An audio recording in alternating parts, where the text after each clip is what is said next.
Welcome, ladies and gentlemen. Today I want to showcase you the Stamina Warden as a DPS.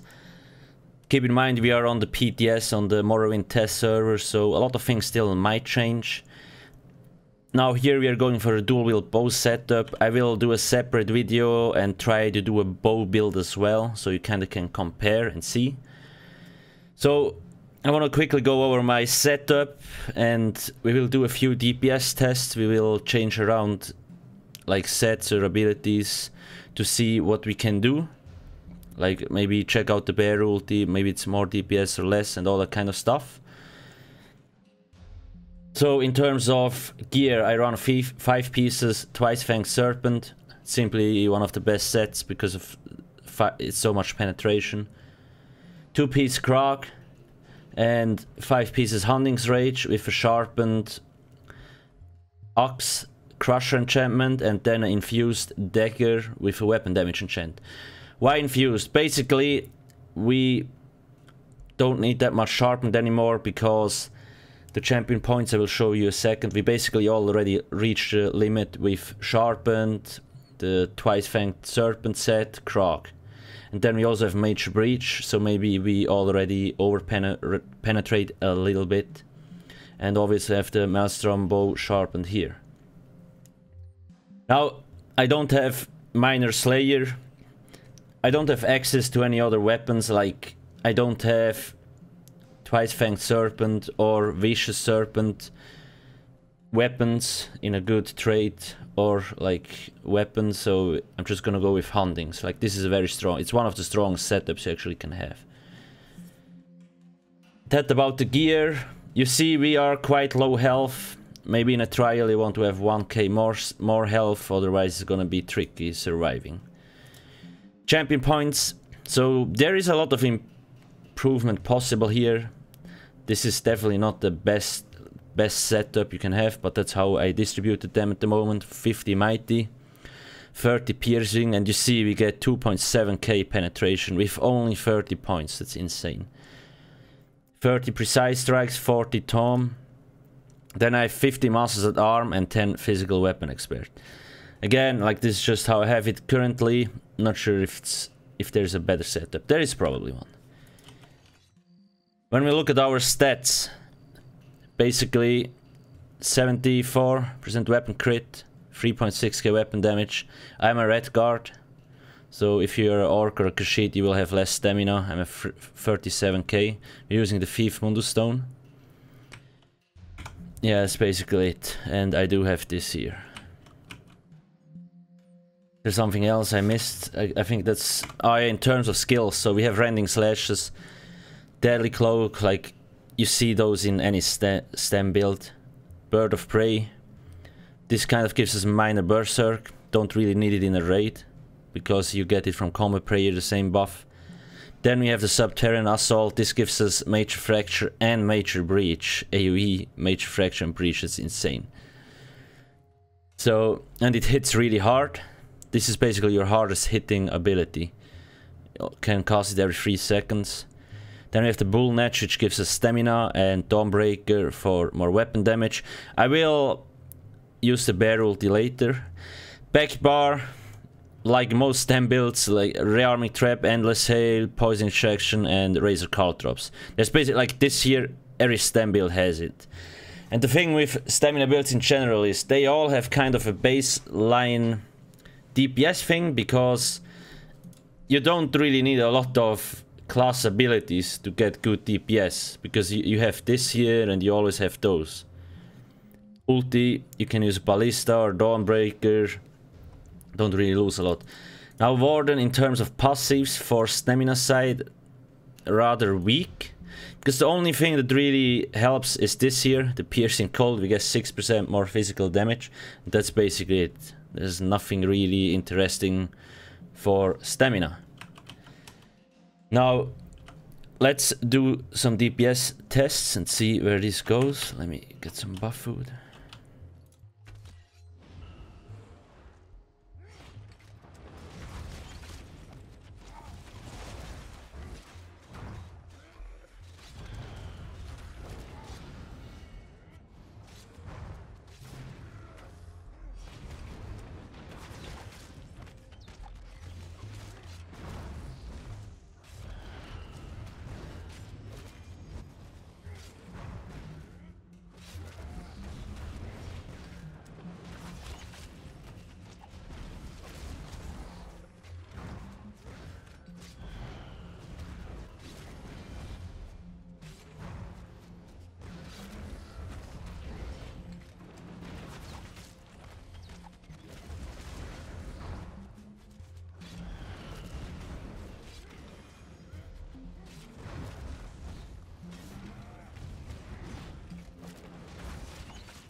So basically,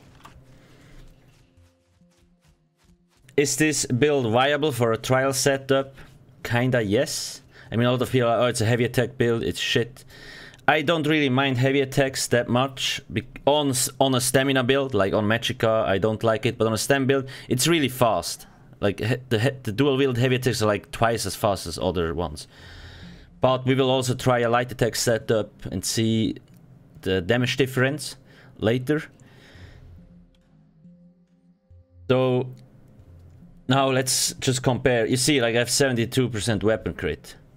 And overall I had a 60% crit rating, so really low. Don't know why really. Like everything, like there's a few things above, but most things are like this here, 57, really low. Or whatever. So you see, Endless Sail, like always, your strongest ability. Hawkeye was 60%, that's actually not too bad. Subterranean Assault, you see, 29k. That's what I'm a little bit, and not for PvE, but PvP, this ability hits so hard, it's insane. Caltrops, third ability, and then the heavy attack, like it's dual wield, so it's 2, not bad. And in a raid situation, the thing with heavy attacks is, like in a raid situation, you have off-balanced, and with off-balanced, heavy attacks do 40% more damage, so it's not that bad. I use Ballista here, really good ultimate. I see 87% crit rating, what? Oh my god. Now, just to compare the cost a little bit, when we look at those skills, 1500, 2.7, this is Magica, 2.4, costs nothing. Then we have 2.5, 2.6, 1.7, and 3k.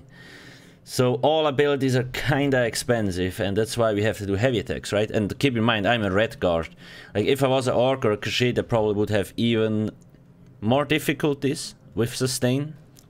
Despite them nerfing red guard, it's probably, for at least for me, still gonna be the best race to choose for a stamina setup. Let me check what fracture uptime we had. 99.5, okay, so that's very nice. This is the first. Now let's try with the bear. The bear. Where is he? Here. Kind of damage we can look at. Where did he go? Oh, I summoned the belly edge. Okay.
As you can see, slightly more damage.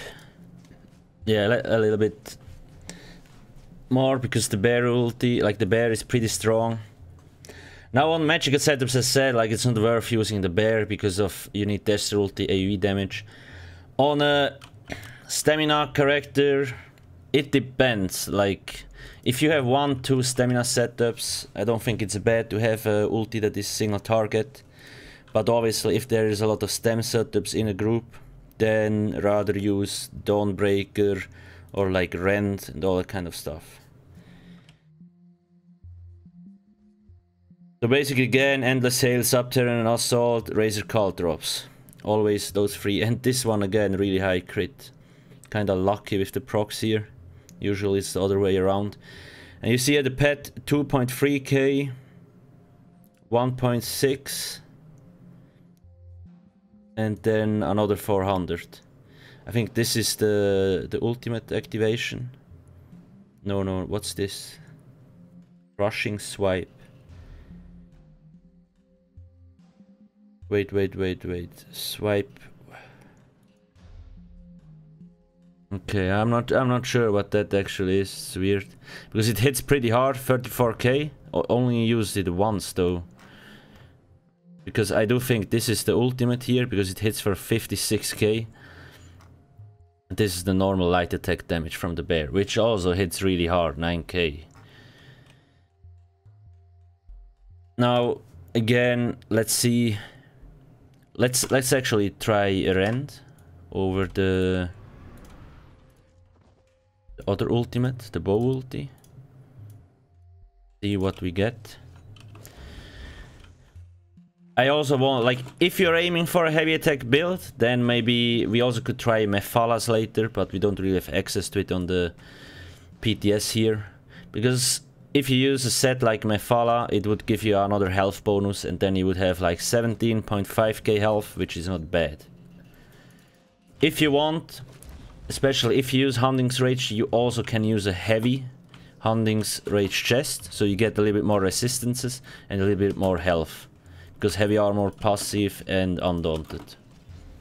Just one of the options you have, instead of putting a health enchant or like attribute points into health. Now let's try this again.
There's more or less like no difference in whether we use Rend or the bow ulti.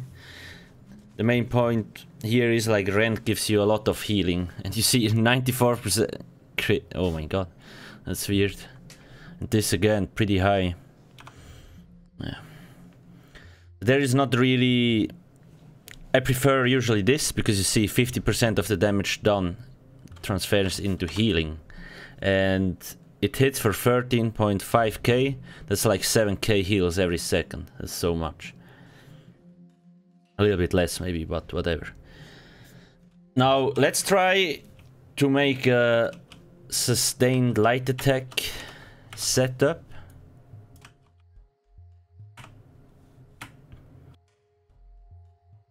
So the things that I changed is now I'm using this buff food.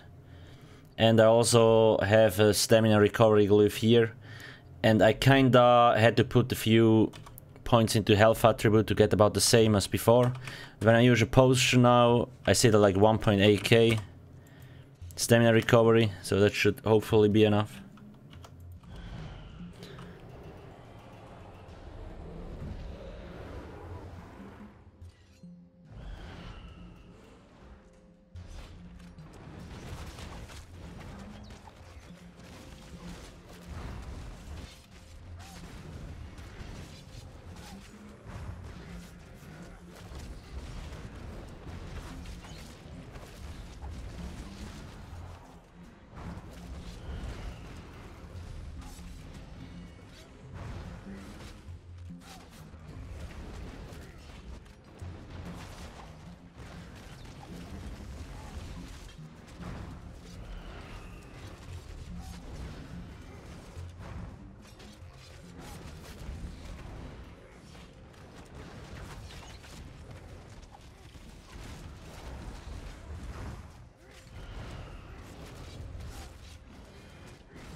So you see our stamina still went down, but with like, let's say 2 heavy attacks over this 1.5 minutes, I could have easily sustained.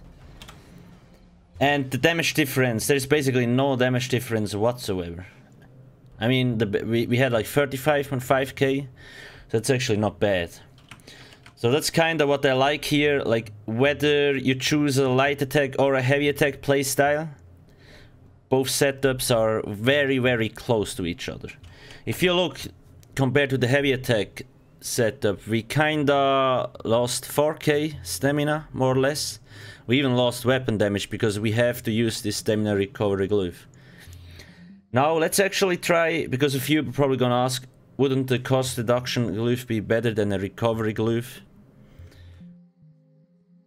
Let me actually see whether I can find one here. They should have them on the PTS. Just need to find their jewelry box. Reduce magicka, reduce stamina cost.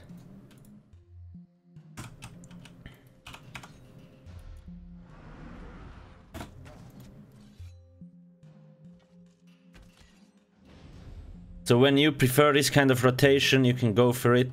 I do think it's a little bit more challenging. Sure, you still have to do 1-2 heavy attacks, probably, to be able to sustain in a trial. But I don't really mind that. Let's see. With the cost reduction glyph. So now we have this here. Our stem rack basically dropped by 300. So we're still pretty good.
And as you can see, we do have less sustain.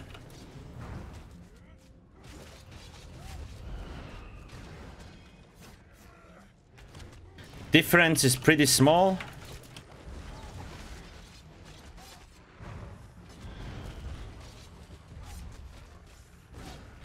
I mean, I made a few rotation mistakes. But like, the difference is pretty small. So if we wouldn't use this buff food, if we would use this here, then cost reduction would be definitely better. But because we're using the Cameron one, which already gives us 1.5k recovery, it just looks like that the stamina recovery glyph is slightly better. Like you see, the difference is so small. That's kinda it. I hope this gave you some insight. I mean, the stem warden in terms of DPS, really close to other stamina setups. I will start posting more DPS parsers from other setups once I did more tests, so you actually can kinda compare and see where they are in the DPS department. Stem warden itself is definitely not in the worst spot, but like all stamina setups, it has kind of the same problem. It's more, you play the weapon skill line more than the class itself. Because when we look, we have the Netch here, the bear if you choose to run it, and 2 skills, right? Everything else is weapon skill lines. And the warden itself doesn't really have very strong passives. For example, when you look at the Sork, Sork also gets this. But Sork has implosion, basically an auto execute on top of that. And we have Dragon Knight has like Battle Roar and all that kind of fancy stuff. And then we have Templars that have Burning Light. So it's like, I mean, Templars also not, they also have shitty passives. But yeah, it's just like, it's not enough. There should be something else, at least to help a little bit out for the stamina warden. But yeah, I mean, in the end, you can build with more abilities. I will try a bow build pretty soon. And we will definitely use the stamina cliff racer here, the cutting dive, because I feel like snipe feels clunky, but whatever. That's basically it. Do you have any suggestions, etc. about stamina warden? Like, what do you think about the class when you see here DPS tests and all that kind of thing? Do you think it can compete with other stem setups or in general? I do think it's not in a bad spot, especially AoE wise. Like in trash fights, especially with this here, it's probably one of the stronger ones. Because this hits so hard, it's insane. But yeah, that's just the first showcase. I'm sure we will come up with more optimal champion points, maybe even more optimal gear to really push the limits. This is really just like the first few tries I did here to kind of give you an estimated check. That's basically it. Thank you for watching. And see you soon. Cheers.